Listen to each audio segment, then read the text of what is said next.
Je vais faire une vidéo, là je vais parler d'Apocalypse, le 7e sceau.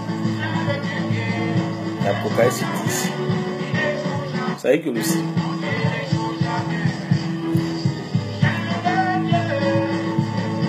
Donc, je vais parler du 7e sceau.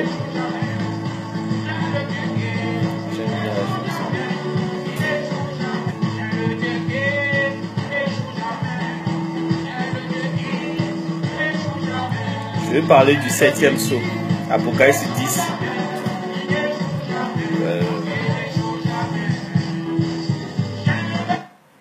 Que Dieu vous bénisse. Je voulais faire une vidéo sur Apocalypse 10, le 7e sceau. Avant ça, je voulais aussi parler d'Apocalypse 1. Apocalypse 1, vous voyez, non? Quand l'ange dit à Jean, je suis l'alpha et l'oméga. Je suis vivant. J'étais mort, et voici je suis vivant au siècle des siècles. Je tiens les clés de la mort et de séjour des morts. C'est pas Jésus-Christ. Sauf que nous savons tous que non, c'est Jésus-Christ qui tient les clés de séjour des morts. Mais là, c'est qui? Je veux parler de ça. Mais entre-temps, Bonjour mon frère. Donc, entre-temps, je vais parler du 7e sceau. Le problème, c'est que le 7e sceau, si vous remarquez, quand Jean a ouvert les sceaux, dans Apocalypse 6, c'était d'une manière chronologique. Premier sceau, deuxième sceau, 6e sceau. Arrivé au 7e sceau, le 7e sceau, il y a eu un décalage. Dans Apocalypse 6, il n'y a pas le 7e sceau. Dans Apocalypse 7, il n'y a pas le 7e sceau. Et Dieu envoie le 7e sceau dans Apocalypse 8. Il y a eu une coupure entre les premiers sceaux, les 6 premiers sceaux, et le 7e sceau. Mais je voulais juste faire une vidéo pour vous dire que non. Le 7e sceau, ça a été ouvert en premier. Donc le 7e sceau n'était pas ouvert dans Apocalypse 10. Le 7e sceau a été ouvert depuis Apocalypse 3. Vous savez pourquoi?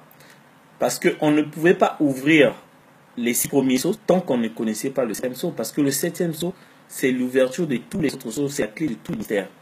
Donc, pour ouvrir tous les mystères, vous devez connaître le 7e sceau. Mais là, on voit que le 7e sceau, on a mis en dernier. Mais il y a un problème. Sauf que Jean était enlevé dans Apocalypse 4. Quand la voix lui dit, monte ici. Mais William Branham, il dit, sans le Saint-Esprit, il n'y a pas l'enlèvement. Mais comment Jean, et c'est les 7 tonnerres qui donnent la foi de l'enlèvement.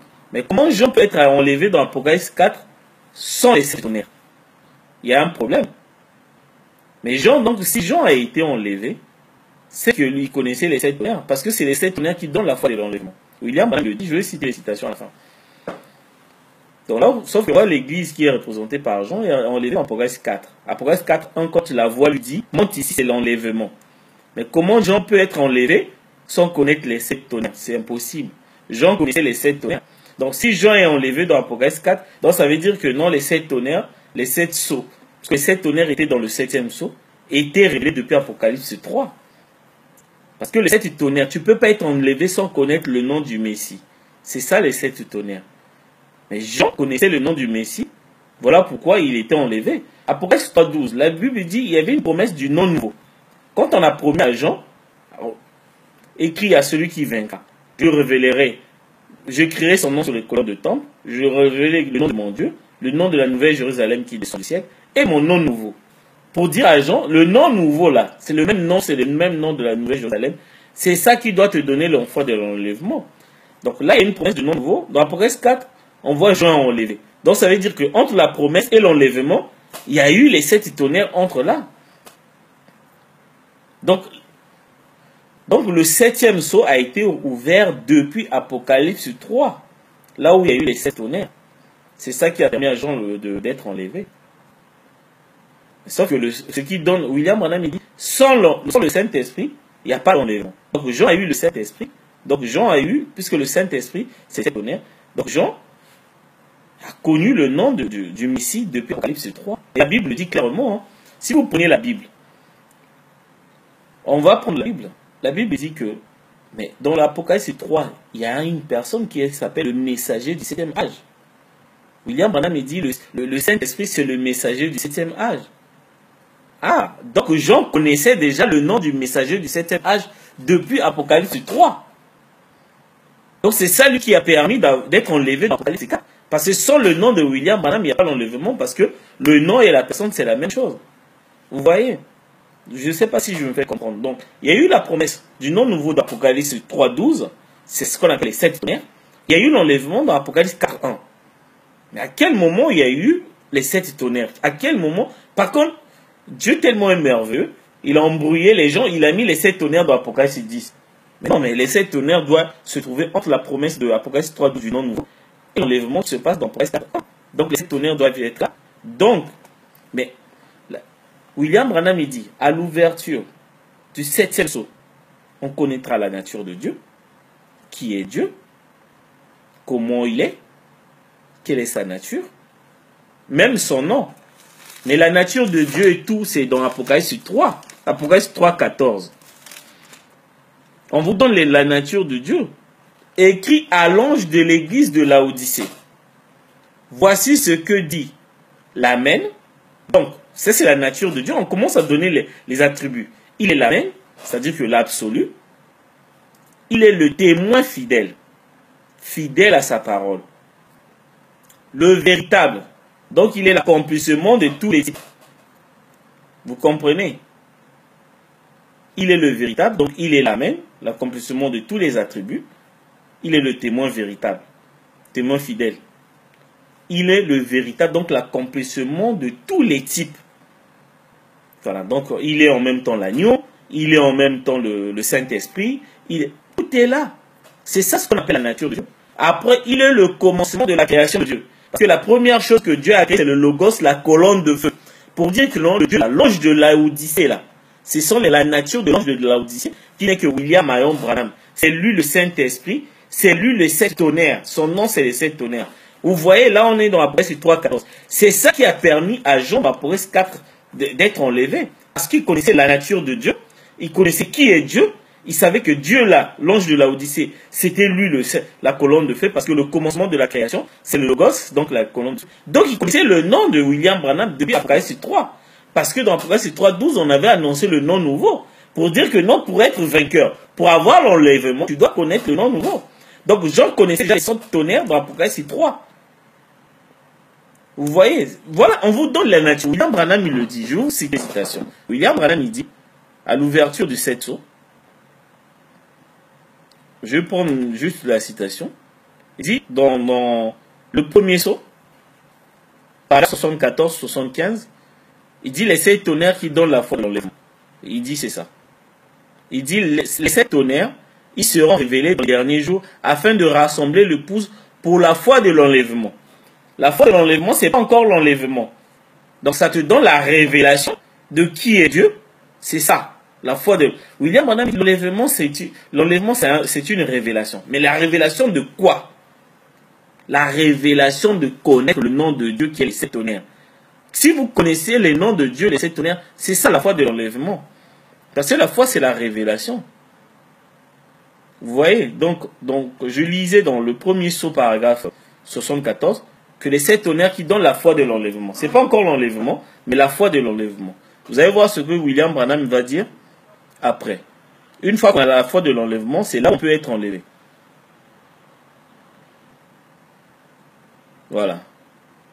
William Branham, il dit dans Kadesh Barnea, Israël, Kadesh Barnea, paragraphe 79. Il dit que je crois que sincèrement que l'Église doit avoir la foi de l'enlèvement avant qu'elle ne puisse se trouver dans l'enlèvement. Donc avant d'être enlevé, tu dois d'abord connaître la foi de l'enlèvement. C'est quoi la foi de l'enlèvement? C'est le 7 tonnerres. Donc c'est le nom de Dieu que Jean voulait écrire en Christ. Et la voix lui dit, ne le quitte pas, c'est là. Donc c'est ça ce qui donne la foi de l'enlèvement. Donc c'est 7 tonnerres. Donc il faut d'abord, les 7 tonnerres te donnent la foi de l'enlèvement pour être enlevé. William Branham lui dit dans Israël, dans Kadesh Barnea. Après il dit, mais maintenant, William Branham il dit, c'est le 7 tonnerres qui donne la foi de l'enlèvement. Donc pour être enlevé, il faut connaître les 7 tonnerres. Et William Branham rajoute encore, sans le Saint-Esprit, il n'y a pas l'enlèvement.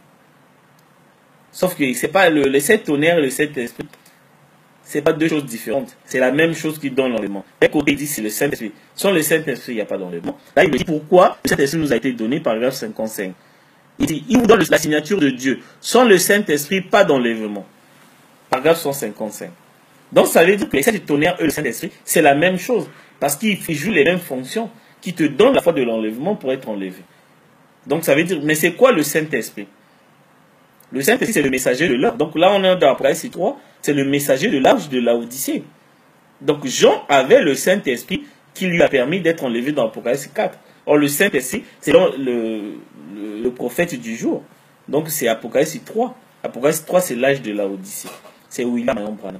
Vous voyez? Donc Dieu a mélangé les chapitres. Il savait qu'au temps de la fin, ses enfants pouvaient mettre les choses en ordre. Mais ce qui ne bouge pas, c'est l'enlèvement de l'Église. L'Église est enlevée vraiment dans Apocalypse 4. Il revient que dans Apocalypse 19 pour l'Armageddon. Donc entre Apocalypse 4 et Apocalypse 19, il n'y a pas l'Église, il est enlevé. Si vous voyez l'Église, la femme au soleil, ce n'est pas l'Église des nations. Ce qui est enlevé, c'est l'Église des nations. Les Juifs ne sont pas enlevés vivants. Parce qu'ils n'ont pas le Saint-Esprit. Donc, si vous voyez une église entre Apocalypse 4 et Apocalypse 19, ce n'est pas les nations, c'est Israël. La femme au soleil, là, c'est Israël. Les gens ont répété William Branham sans révélation. Il dit c'est l'église orthodoxe. Oui, mais c'est l'église orthodoxe juive. Parce que ça peut être nous. La femme, là, c'est pas nous. Hein. Parce que nous, on est déjà enlevés dans Apocalypse 4. On devait revenir que dans Apocalypse 19. Pourquoi revenir dans Apocalypse 12 avant le temps? Mais c'est qui cette femme-là dans Apocalypse 12? C'est l'église Israël, les 144 000. Mais d'ailleurs, la Bible le dit, hein, il dit dans Apocalypse 12, et la femme, verset 6, et la femme s'enfuit dans le désert où elle avait un lieu préparé par Dieu afin qu'elle fût nourrie pendant 1260 jours. Divisé par 360, c'est 3 ans et demi. C'est la moitié des dernières semaines de Daniel. Sauf que les 70 semaines de Daniel concernent que les Juifs, Israël. Là, Dieu est en train de traiter avec Israël. Donc, Dieu, quand il traite avec Israël, il ne peut pas traiter avec les nations. C'est normal parce que les nations, ils sont enlevés dans Apocalypse 4. Vous voyez, les gens qui veulent répéter les bombes, ils ont répété William Branham. William Branham, il dit c'est l'église orthodoxe. Il n'a pas précisé. Les gens, ils ont dit, ouais, c'est les apôtres et tout. Non. C'est l'église orthodoxe juive. Israël, les 144 000. Comme vous voyez, les 70 semaines de Daniel, c'est Israël. Dieu ne traite pas avec les nations. Les 70 semaines de Daniel, ça ne nous concerne pas. Ça concerne que Israël et les Juifs. Vous voyez, j'ai eu une discussion avec un frère, là, un pasteur. Je lui ai dit, la femme d'Apocalypse 12, la femme représente l'église, mais ce n'est pas nous les nations. Nous, on était enlevés depuis Apocalypse 4. Jean nous a représentés. On doit revenir que dans Apocalypse 19. Et toi, tu dis que non, tu nous as vu dans Apocalypse 12. Mais il y a un problème. Il m'a sorti, tu sais, les gens, ils sortent des citations sans comprendre. Comme Paul disait dans 1 Timothée 1, verset 7. Vous savez ce que Paul disait? Beaucoup se sont proclamés docteurs, ils ne connaissent pas. Ils ne maîtrisent pas ce qu'ils disent et ce qu'ils déclarent. Ils ne comprennent pas ce qu'ils affirment et ce qu'ils déclarent. Jésus l'a dit dans Matthieu 22. Donc la femme qui a le soleil sur la tête et la lune sur les pieds, c'est les 144 000. C'est les Israël. Voilà. Au temps de la fin, ils auront le message de William Branham tout en marchant avec la loi de Moïse qui est la lune sur leurs pieds. Parce qu'ils ils vont continuer à tuer les boucs et les agneaux, même avec l'arrivée de William Branham. Hein. Le soleil là, c'est le soleil de Zacharie 14, oui. Donc vous voyez, c'est ça. Donc le 7e sceau a été ouvert depuis Apocalypse 3. Parce que Jean ne pouvait pas être relevé sans les 7 tonnerres. Donc c'est les 7 tonnerres qui a donné Jean la foi de l'enlèvement, pour se enlever et être pris d'en haut, parce que Dieu voulait lui montrer les choses qui devaient venir. Donc vous voyez. Donc le 7e sceau, c'est le premier sceau qui a été révélé en premier, donc qui nous a donné les 7 tonnerres, parce que les 7 tonnerres étaient donc cachés dans les 7 sceaux. Donc ce qui a permis à Jean d'avoir la foi de l'enlèvement, et ce qui a permis à Jean de révéler les 6 autres sceaux. Et ce n'était pas dans Apocalypse 10, c'était dans Apocalypse 3. Parce que dans Apocalypse 3, il y a une personne qui s'appelle l'ange de l'âge de Laodicée. C'est lui le Saint-Esprit. Dans les joints du temps de la fin, William Branham il dit le Saint-Esprit c'est une personne. Et puis il rajoute encore le Saint-Esprit c'est le prophète de l'heure. Le message dans le signe de 1964, par 11, le Saint-Esprit est le messager. Quel messager? De l'âge de Laodicée. Donc c'est Apocalypse 3. Et William Branham il dit encore, quand le 7e sceau sera révélé, on connaîtra qui est la nature de Dieu qui il est, comment il fait. Mais la nature de Dieu, c'est Apocalypse 3, verset 14. Écrit à l'ange, voici ce que dit l'Amen. Donc, il sera l'Amen, donc l'absolu, l'accomplissement de tous les attributs. Donc, il est le Père, Fils, Saint-Esprit, il est tout. Il est le témoin véritable, il est le témoin fidèle, il est le véritable. Donc, il est le véritable agneau, le véritable lieu d'adoration, il est tout. Il est tout. Ça, on est en train de donner la nature de Dieu. Donc, si vous voyez ça, c'est que le 7e sceau est révélé. Parce que le 7e sceau permet de connaître la nature de Dieu. Mais la nature de Dieu est là. Apocalypse 3,14. Il est le commencement de la création de Dieu. Vous savez que la première chose que Dieu a créée, ce n'était pas Jésus-Christ. C'était la colonne de feu. C'est ce qu'on appelle le Logos. Il est la colonne de feu. Donc, William Branham et la colonne de feu, c'est la même chose. C'est la nature de Dieu. Il est là. C'est la nature de Dieu. Vous savez qu'on peut expliquer la divinité de William Branham juste avec la Bible. Juste avec la Bible. La Bible, le message, c'est la même chose. C'est la même. Si les gens ils disent que c'est différent, c'est faux. C'est faux. Sauf que la Bible, c'est le Nouveau et l'Ancien Testament. C'était les ombres du Troisième Testament qui est le message de William Branham. Donc vous pouvez prendre les types pour chercher l'antitype ou partir de l'antitype pour trouver les types. C'est la même chose. C'est la même chose. Vous pouvez démontrer aux gens, aux païens, la divinité de William Branham juste avec la Bible. J'ai pas de brochure papier. Hein. Moi, j'ai pas de brochure avec moi papier. Voilà, vous savez, quand on touche à ce message, on ne ment pas. Je lis la Bible et j'écoute William Branham. Lisez la Bible, un chapitre par jour. Prenez les Matthieu et Jean. Prenez, vous allez comprendre beaucoup de choses. Donc, je voulais encore récapituler que le 7e sceau, c'était le sceau qui était ouvert en premier. C'était pas ouvert en Apocalypse 10, c'était ouvert depuis Apocalypse 3. Parce que c'est ça qui a permis de connaître la nature de Dieu. Et c'est ça qui a permis aussi d'avoir le nom nouveau. Parce qu'il y a la promesse du nom nouveau dans Apocalypse 3.12. Donc, le nom nouveau, c'est ce qu'on appelle les 7 tonnerres. Mais pour être enlevé, il faut avoir les 7 tonnerres. Mais Jean est enlevé dans Apocalypse 4. Il a eu les 7 tonnerres où? Donc, il a eu les 7 tonnerres avant, donc dans la fin d'Apocalypse 2. Voilà, Apocalypse 3, à la fin de l'âge de l'Odyssée. Parce que les 7 tonnerres, c'est le messager du 7e ange, qui est le messager de l'âge de l'Odyssée, qui est William Branham. Vous voyez, ça colle. Hein, là, on est vraiment dans l'âge de l'Odyssée. On est vraiment... Parce qu'il y a une personne là. Il y a une personne. La nature de Dieu. Donc, voilà. Donc, c'est ce que je voulais juste parler. Je sais que ça va encore... les gens vont crier, ah, je corrige la Bible. Non. Non, non. Je ne corrige pas la Bible, je corrige pas William. Sauf qu'il a dit. Il a dit, donc, si vous lisez la Bible, vous regardez le message, vous voyez qu'il est temps d'expliquer, mais c'est d'une manière désordonnée. Il faut quand même l'établir, l'arranger, monter un peu les pièces, et puis on va comprendre ce que le Seigneur voulait dire. C'est ça. Donc, voilà. Donc, Jean a eu le 7e sceau, il a connu les 7 tonnerres. C'est l'Apocalypse 3, parce que l'Apocalypse 3, c'est l'âge de l'Odyssée. Il y avait William Branham là. C'est normal qu'il puisse connaître. Donc, voilà. C'est normal qu'il puisse connaître les 7 tonnerres. L'ange de l'Odyssée était là. Il a connu la nature de Dieu. La nature de Dieu, s'il est Amen, il est le témoin véritable. Il est le véritable lieu d'adoration. Il est le véritable agneau. Il est le véritable, voilà. Il est la condition de tous les types. Et puis, il est la commencement. C'est ça la nature de Dieu. Quand vous voyez la nature de Dieu là, c'est que le nom nouveau est déjà révélé. Voilà. Donc, la prochaine fois, je vais parler de l'Apocalypse. Hein? Ce qui dit à Jean, je suis l'alpha et l'oméga, le vivant. J'étais mort et j'ai les clés et je suis vivant au siècle. J'ai les clés de mort et du séjour des morts. Je vais expliquer ça. Voilà. Pour vous dire que ce n'est pas Jésus-Christ. C'est Dieu lui-même. Et le Dieu là, c'est William Branham. Que Dieu vous bénisse. Lisez la Bible. Lisez la Bible, s'il vous plaît, lisez la Bible.